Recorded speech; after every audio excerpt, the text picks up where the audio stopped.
सवाल मुफ्ती इफ्तिखार अहमद साहब की खिदमत में है और वो है मोहम्मद आरिफ साहब का कीनिया से। अगर नमाज में ये शक हो कि मैंने 2 रकत पढ़ी हैं या 3 या 4, और अगर ये शक हो गया कि मैंने सूरत पढ़ी है या नहीं पढ़ी, तो क्या हुक्म है? इस बारे में ज़ाब्ता याद रखना चाहिए कि जब भी नमाज में शक हो, अगर ये शक उनको ज़िंदगी में पहली बार हुआ है या ये है कि उसको आदत नहीं है शक की, तो उसको चाहिए कि वो नमाज़ तोड़कर नए सिरे से नमाज़ पढ़े।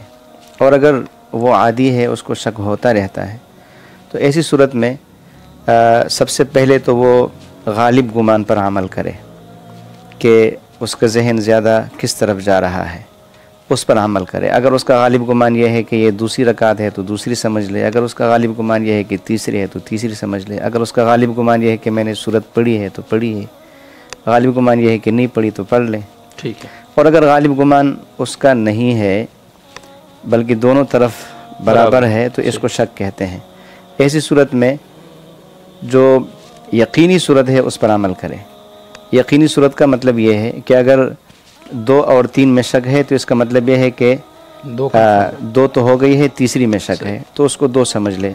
3 और 4 में शक है तो इसका मतलब यह है कि उसको 3 पर यकीन है, चौथी में शक है कि वो मिलाए या नहीं मिलाए, तो यकीन पर अमल करे और 1 रकात इजाफी मिलाए।